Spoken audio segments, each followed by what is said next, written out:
کی وجہ سے وہ بہت زیادہ مسائل کا شکار ہے. اس ظلم و زیادتی کو ہم اس طور پہ دور کر سکتے ہیں کہ ہم عالمی سطح پر یہ میڈیا کے ذریعے، سوشل میڈیا کے ذریعے ہم اپنا جو پیغام ہے اپلوڈ کریں، ان کی جو تصاویر ہیں ان کو بھی اپلوڈ کریں، ان کو شیئر کریں کہ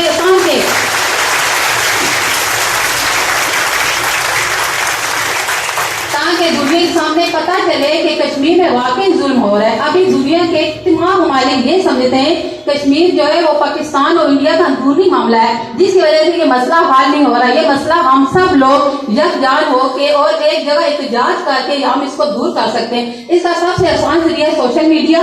آج کل موبائل ہر بندے کے ہاتھ میں ہے، عورت بچہ بوڑھا سب کے ہاتھ میں ہے. آپ یہ مسئلہ حل کر سکتے ہیں نا؟ ہو سکتا ہے نا یہ حل؟ آپ لوگوں کو یہ مسئلہ حل کرنا چاہیے. دوسرا یہ ہے، اس عالمی دن کے موقع پر میں آپ سے کہنا چاہتی ہوں کہ جو چھوٹی بچی ہیں ان کے صحت کے مسائل ہیں. میں خود ایک عورت ہوں، مجھے پتہ ہے جب میں چھوٹی تھی اس کے بعد جب میں جوان ہوئی مجھے بہت زیادہ صحت کے مسائل کا سامنا کرنا پڑا. اور میں یہ زمانہ ایسا ہوتا ہے، کم عمر بچیاں بہت زیادہ بھولی بھالی ہوتی ہیں، ان کو شرم آتی ہے اپنے پیرنٹس سے بات کرتے ہوئے، اپنی یہ جو دوست بیٹھی ہوئے ہیں ان سے بات کرتے ہوئے شرم آتی ہے کہ ہم ان کو کیسے بتائیں.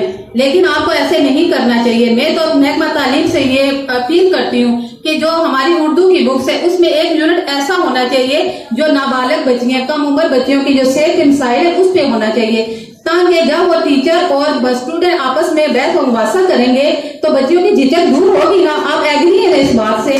جب ان کی یہ جھجک دور ہوگی، دیکھیں جب ان کی یہ جھجک دور ہوگی ان کے یہ مسائل حل ہوں گے. میں کو جب چھوٹی تھی، بڑی ہوئی، مجھے کوئی یہ صحت کے مسائل تھے، میں نے اپنے والدین، اپنی جو ساتھ بیٹھی، اپنی جو کلاس فیلو تھی، جو اپنی بیسٹ فرینڈ، میں نے کبھی ان سے اس بات کا ذکر نہیں کیا تھا. حتیٰ کہ جب میں کوئی ڈاکٹر کے پاس جاتی تھی وہاں بھی جا کے میں جھوٹ بولتی تھی، وہ کچھ اور پوچھتی تھی، میں ڈر کے بارے کچھ اور بتاتی تھی. حقیقت ہے اس بات ہے. لیکن یہ اگر ہمارے سلیبس میں یہ بات شامل ہو تو آپ کا یہ مسئلہ حل ہو سکتا ہے نا. یہ جو آئے دن ہمارے ساتھ یہ مظالم ہو رہے ہیں، یہ مسائل ہمارے جس سلیبس کے ذریعے جو آپ کو آج استاد پڑھا رہا ہے. میں نے خود 10 سال اکیڈمی چلائی ہے، کامیاب اکیڈمی چلائی ہے. آج جو میرے ساتھ سے پڑھے ہوئے بچے اور بچیاں وہ اچھی اور خوشحال زندگی گزار رہے ہیں، ان کو کوئی پرابلم نہیں آئی. اس وجہ سے جو ٹیچر ہوتا ہے، ماں باپ تو جسمانی ماں باپ ہوتے ہیں، جو ٹیچر ہوتا ہے روحانی باپ ہوتا ہے. جو آج وہ بتا رہا ہے، ٹھیک ہے، وہ آپ کے ذہن میں کبھی بھی ختم نہیں ہوگا.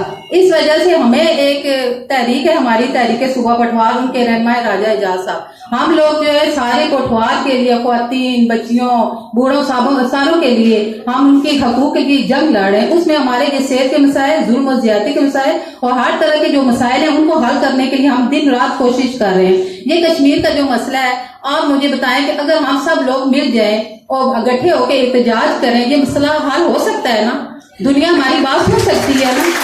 اس وجہ سے میں امید کرتی ہوں کہ آپ سب لوگ کشمیر کے حوالے سے، خاص طور پر آج کل جو ان پہ ظلم و زیادتی ہو رہی ہے، اگر ہم سب مل کے کوشش کریں اور اس مسئلے کو حل کر سکتے ہیں. پاکستان زندہ باد.